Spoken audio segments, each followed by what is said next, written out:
Vamos lá então? Vamos lá então. Pega aí papel e caneta, abra a tua Bíblia aí no livro do Êxodo, capítulo 19, e eu vou saltar alguns versículos, porque eu quero ler 3 versículos com você, para que você tenha um entendimento do que nós queremos comunicar através do Espírito nessa noite. Então, Êxodo capítulo 14, primeiro versículo que nós vamos ler é o versículo de número 19.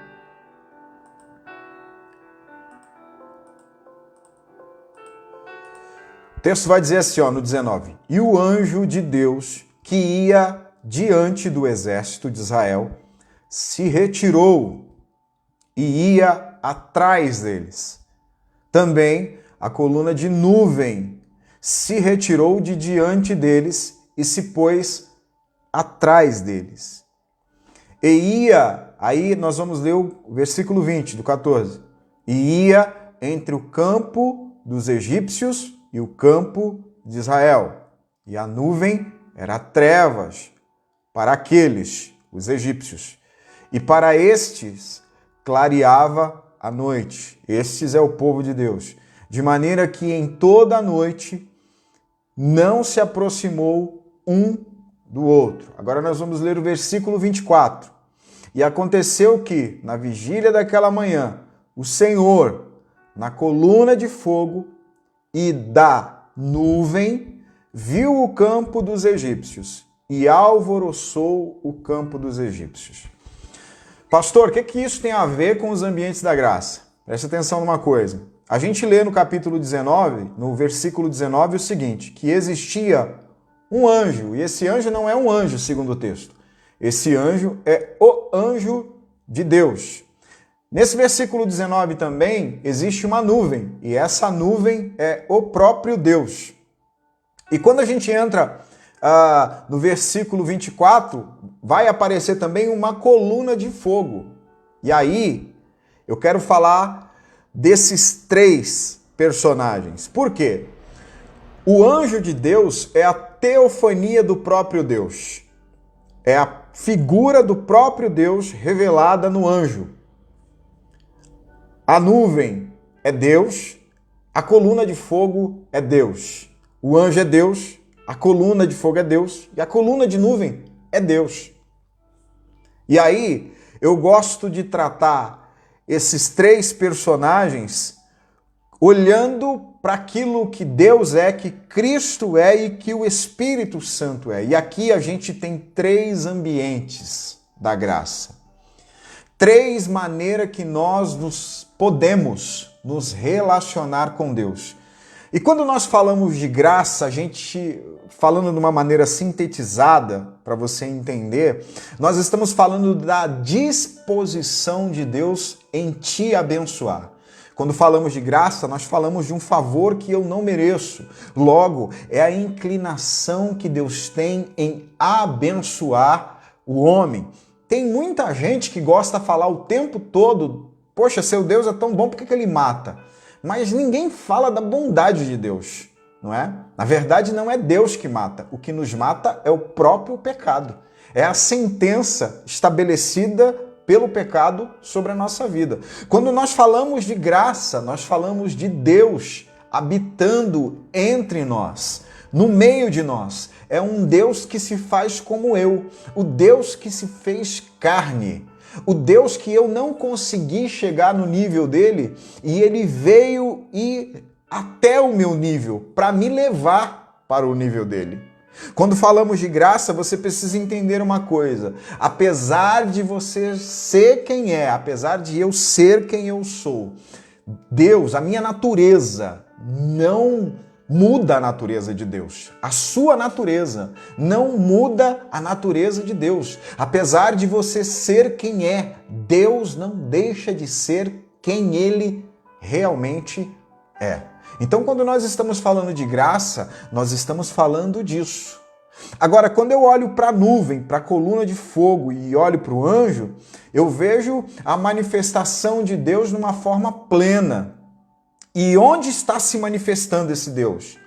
Ele está se manifestando a um povo que está diante de um caminho impossível, porque à frente deles existe um mar, e diante, ou melhor, na retaguarda, um inimigo furioso, porque atrás deles vem Faraó. E aí, o que acontece nesse momento? Esse povo está num beco sem saída, como nós costumamos dizer. E é interessante que quem levou esse povo a esse lugar foi o próprio Deus. Quem colocou esse povo nesse lugar foi a obediência deles ao Senhor. Deixa eu falar uma coisa. Existem momentos que a obediência a Deus vai te colocar nesses caminhos estreitos, nesses lugares sem saídas. Mas nesses lugares sem saídas é onde a bondade de Deus se revela e se manifesta.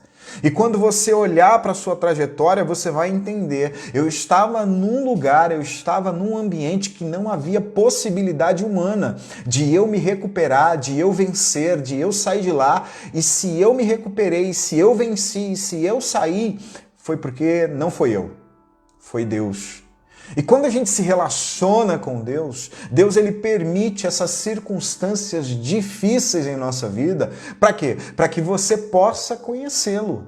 Para que eu possa conhecê-lo. Porque não tem como, presta atenção numa coisa, não tem como você conhecer a Deus num ambiente natural, num ambiente totalmente humano. Só é possível perceber Deus quando nós entramos nesse ambiente de impossibilidades.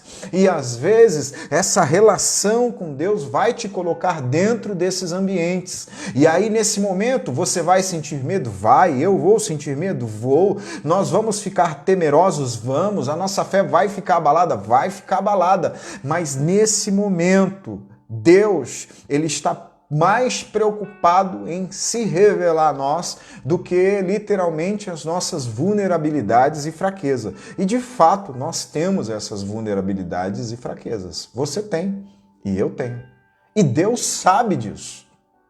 Agora, vamos falar desses ambientes, a nuvem. O que a nuvem faz? A nuvem está diante e ela se coloca entre o inimigo e o povo. É Deus envolvendo, Deus protegendo, porque Deus como Pai é esse ambiente de proteção. Deus como Pai é esse lugar do esconderijo do Altíssimo. E deixa eu te falar uma coisa sobre esconderijo. Por exemplo, se você estiver na rua e cair uma chuva muito forte e você não tiver um guarda-chuva para se proteger, você vai procurar um lugar, uma marquise, alguma coisa, um toldo para você se proteger. E aí você entra embaixo desse lugar e se protege. E aí o que acontece? A chuva está caindo forte, só que você está o quê? Debaixo de uma proteção. E olha só, a tendência da chuva é o quê? Perder a força. E ela vai perdendo a força. E você está protegido. E ela vai perdendo a força. E você está protegido até que ela cessa. E aí você percebe que ela não te atingiu. Por quê? Porque você estava debaixo da proteção. A chuva existiu? Existiu. Mas ela se desgastou na sua proteção e não teve força para te alcançar. A proteção de Deus é assim.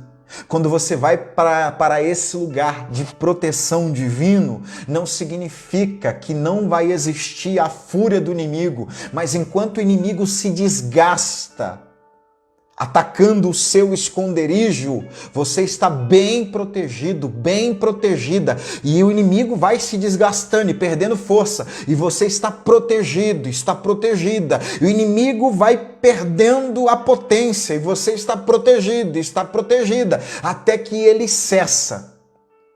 E aí você vai perceber que o esconderijo te protegeu.